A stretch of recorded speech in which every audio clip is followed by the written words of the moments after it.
Je vous dis ça parce que je m'apprête à tester la version d'un des plus célèbres jeux vidéo au monde, mais adapté à un nouveau marché, celui de consommateurs musulmans qui appliquent la charia.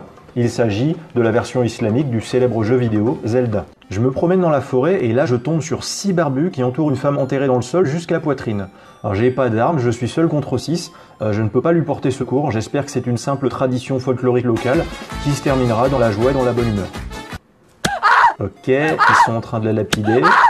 Je suis allé me promener dehors et je suis tombé sur des hommes qui ont lapidé à mort une jeune femme à moitié enterrée dans le sol. Il s'agit sans doute de Fatima, l'histoire a fait le tour du village. Cette jeune femme célibataire a été surprise en train de faire l'amour avec son petit ami alors qu'ils ne sont pas mariés. Son petit ami a réussi à s'enfuir de l'île, mais pas elle. C'est une peine cruelle de la condamner à mort ainsi. Car dans le Coran, Dieu a demandé de punir la fornicatrice avec 100 coups de fouet pour sa relation sexuelle en dehors du mariage. D'accord, et là Link, mon personnage lui répond « Comme Allah est sage ».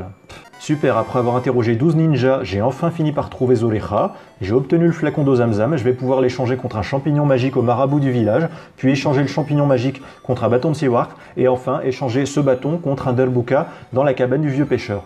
C'est passionnant.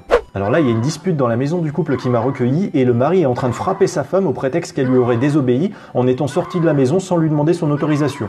Je sais que je bénéficie de l'hospitalité de ces deux inconnus dont je n'ai pas envie de me mêler des affaires privées, mais là je préfère intervenir parce que c'est pas seulement une dispute qui a lieu sous mes yeux, là c'est de la violence conjugale, c'est une réelle agression. J'ai perdu. Vous avez transgressé une loi du Coran. Bah oui, mais en même temps, c'est vrai que au verset 34 de la sourate 4 du Coran, Allah indique que les hommes ont autorité sur leurs épouses, que les épouses doivent être obéissantes à leur mari par vertu, et surtout que le mari peut frapper l'épouse dont il aura à craindre la désobéissance. Finalement, je n'épouserai pas sa fille, je m'étais fait une fausse idée sur son âge lorsque je l'avais vue de loin se promener au souk avec son père. Quel âge a sa fille? 12 ans, bientôt 13. Ah, oui en effet, elle est un peu jeune. Elle est trop vieille.